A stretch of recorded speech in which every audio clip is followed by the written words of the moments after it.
जैसे ही अनु होश में आएगी, उसके होठों पर एक ही नाम होगा, आर्यवर्धन। और उसके बाद वह फटाक से सच उगल देगी, वह सच जिसे मीरा इतने समय से छुपाती आ रही थी। दोस्तों, सीरियल तुम से तुम तक में कहानी ने अब ऐसा खतरनाक मोड़ ले लिया है कि दर्शकों की धड़कनें तेज हो गई है। एक तरफ अनु की हालत बेहद नाजुक है, दूसरी तरफ मीरा की जाले अपने चरम पर है। मीरा ने अनु को आर्यवर्धन से दूर करने के लिए जो किया है, वह किसी दुश्मन से भी नहीं किया जाता। पहले तो उसने गुंडे भेजकर अनु पर हमला करवाया, ताकि अनु डरे, टूटे और आर्यवर्धन से दूर हो जाए। फिर मौका मिलते ही उसने अनु की ड्रेस बदल दी, ताकि आर्य का गुस्सा अनु पर ही फूट पड़े। लेकिन उसकी सबसे खतरनाक चाल वही थी, स्टेज पर गिरने वाली वह भारी लोहे की लाइट, जो सीधे अनु पर गिरने वाली थी। पर किस्मत को तो कुछ और ही मंजूर था।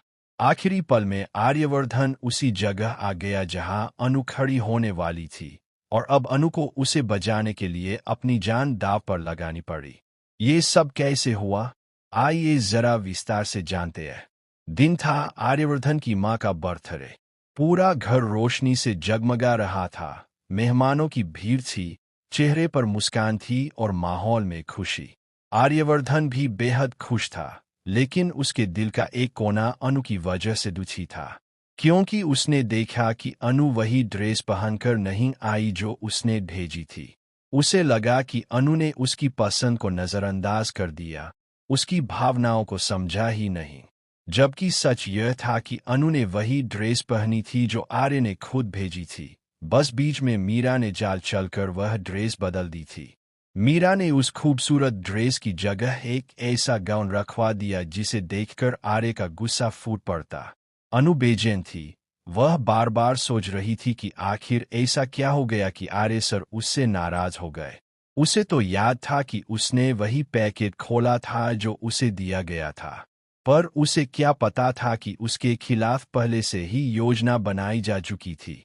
दूसरी तरफ आर्यवर्धन मंच पर बुलाया जाता है, और उसके पहुंचते ही वह लाइट, जो मीरा ने गिरवाने की प्लानिंग की थी, अचानक हवा में झूलती हुई नीचे की तरफ आती है।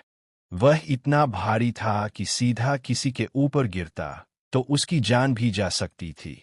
लेकिन उसी वक्त अनु दौड़ती हुई आती है, पूरी ताकत से आर्यवर्धन को धक्का देकर दूर करत।